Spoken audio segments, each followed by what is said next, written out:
আলাইকুম।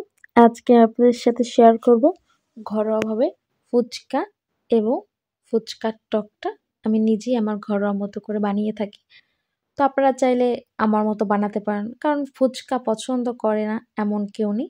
বেশিরভাগ আমরা মেয়েরা বাসা থেকে বের হলেই ফুচকা খাইতে বেশি মনে চায়। তো ফুচকাটা সচরাচর বাসায় বানানো হয়, বাসায়ও খাওয়া হয়। তো মনে করি কি মামাদেরটা কেন আমি আজকে বানিয়ে ফেললাম। মামারা যেরকম সব রকম মশলা ইউজ করে আমি সেরকম বানিয়ে ফেললাম। তো প্রথমে আমি ডালগুলো আগে রাত্রি ভিজিয়ে রেখেছিলাম। ফুলে অনেকটা মোটা হয়ে গেছে বা অনেকটা বেড়ে গিয়েছে। আপনারা আপনাদের মতো ডালটা নিয়ে নিবেন। তো আমি নিয়েছিলাম 2টা মাঝারি সাইজের আলু। তারপর আমি এই ডালগুলো চুলায় বসিয়ে দিব। তারপরে পরিমাণ মতো পানি দেব। পানিটা যেন নির্দিষ্ট পরিমাণে হয়, যেন বেশি না হয় আবার পরিমাণ। তারপরে ঢেকে দিব হওয়া আগ পর্যন্ত। তারপরে আমি তেঁতুলটা বানিয়ে নেব। তেঁতুলটার জন্য আমি দিয়ে দিলাম তেঁতুল পরিমাণ মতো, পানি। 15 থেকে 20 মিনিটের জন্য আমি এটাকে ঢেকে রেখেছিলাম। তারপরে ডালটার কাছে গেলাম, ডালটা কতটুকু হয়েছে সে দেখলাম যে ডালটা আলহামদুলিল্লাহ হয়ে গিয়েছে। তা নামিয়ে আবার ছেঁকে রাখলাম। তেঁতুলটা রেখে গিয়েছিলাম, সে তেঁতুলটাও দেখলাম গলে গিয়েছে। তো তেঁতুলের যে ভিতরে যেটা আঁশ থাকে, আঁশটা উঠিয়ে দিয়ে দিলাম পরিমাণ মতো লবণ। তারপর দিয়ে দিলাম কাঁচা মরিচ। তারপর দিয়ে দিব শুকনা মরিচ। তারপর দিয়ে দিব 2 টেবিল চামচ সস, টমেটোর সসটা দিয়ে দিব। এটা টকটার স্বাদটা দ্বিগুণ বাড়িয়ে তোলে, একটু হালকা মিষ্টি লাগে। তারপর আমরা দিয়ে দিব চাট মশলা। চাট মশলাটা আপনারা আপনাদের মনের মতো নিতে পারেন। তারপর দিব চিনি। দেওয়ার পর সুন্দর মতো করে এটাকে আমরা ভালো মতো কিছুক্ষণের জন্য নাড়িয়ে নেব।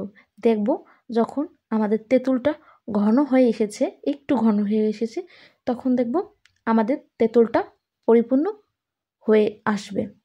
আমার এই তেঁতুলের টকটা কিন্তু অতটা ঘন হয়নি, যেরকম আমরা চেয়েছি সেরকম ঘন হয়েছে, একেবারে বেশি ঘন হয়ে যায়নি।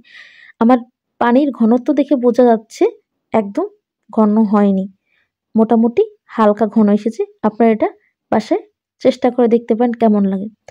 তারপর আমাদের যে ডালগুলো হয়েছে, ডালগুলো ছেঁকে আমি একটা বাটিতে নিয়ে নিলাম। তারপর আলু আলাদাভাবে সেদ্ধ দিয়ে নিয়েছিলাম, আলুর জন্য নিয়ে নিলাম পেঁয়াজ কিছুটা, তারপর কাঁচা মরিচ, তারপরে শুকনো মরিচ পরিমাণ মতো, তারপর দেব পরিমাণ মতো লবণ, তারপর দেব চাট মশলা পরিমাণ মতো।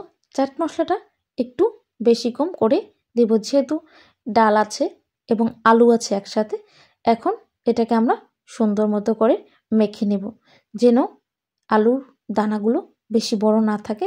এটা মিহি করে নেওয়াটা আমি বেশি ভালো মনে করি, যেহেতু দেখি মামাদের মতোই চেষ্টা করতেছিলাম। মামাদের কিন্তু ওরকম থাকে না, তাও কিন্তু সুন্দর করে মিহি করে থাকে আলুগুলো। তো আমি আমার মতো চেষ্টা করতেছিলাম। কিছুক্ষণ সুন্দর মতো করে একে করে মেখে নিচ্ছি, যেন মশলাগুলো ভালো মতো হয়ে যায়, যেন মশলাগুলো আমার আলু এবং ডালের সাথে ভালো করে মিশে যায়। এই তো আমাদের আলুটা সুন্দর করে মাখা শেষ করে নিব। তারপরে আমি ফুচকা ভেজে নিয়েছিলাম, ফুচকাগুলো একে দিয়ে দিচ্ছিলাম। দিয়ে দেওয়ার পর এটাকে আমি উল্টিয়ে পাল্টিয়ে সুন্দর করে ভেজে নেব। যেন আমার এখানে ফুচকা ভাজতে গিয়ে একটু লো ফ্লেম হাই ফ্লেমের কারণে ফুচকাগুলো পুড়ে যেতে নিয়েছিল। তবে চেষ্টা করবেন ফুচকাগুলো যেন পুড়ে না যায়, আর একটু তেলের পরিমাণটা বাড়িয়ে দেবেন। আমার তেলের পরিমাণ কমানোর কারণে ফুচকাগুলো বেশিটা ভালো হয়নি। তবে আমি চেষ্টা করব আপনারা যেন তেলের পরিমাণ একটু বেশি বাড়িয়ে নেন। আমার একটু কমের কারণে ফুচকাগুলো পুড়ে গিয়েছিল। তবে দেখতেই থাকেন আমার ফুচকাগুলো কীরকম ফুলে। দেখেন মাশাল্লাহ ভালোই ফুলেছে। তবে আমি বলবো তেল বেশি নেওয়াটা ভালো। আমি আগেও অনেকগুলো ফুচকা ভেজে রেখেছিলাম, তো ফুচকা ভাজা শেষ। এখন ফুচকা বানানোটা দেখিয়ে নিচ্ছি। প্রথমে ফুচকাটা ভেঙে নিলাম, তারপর ফুচকার জন্য যেটা বানিয়ে রেখেছিলাম আলু এবং ডাল বানানোর পর মাঝখানে আমরা দিয়ে দিব শসা। শসা দেওয়া শেষ। এরপর ডিমটা একসাথে উপর দিয়ে সুন্দর করে দিয়ে দেবো। আপনারা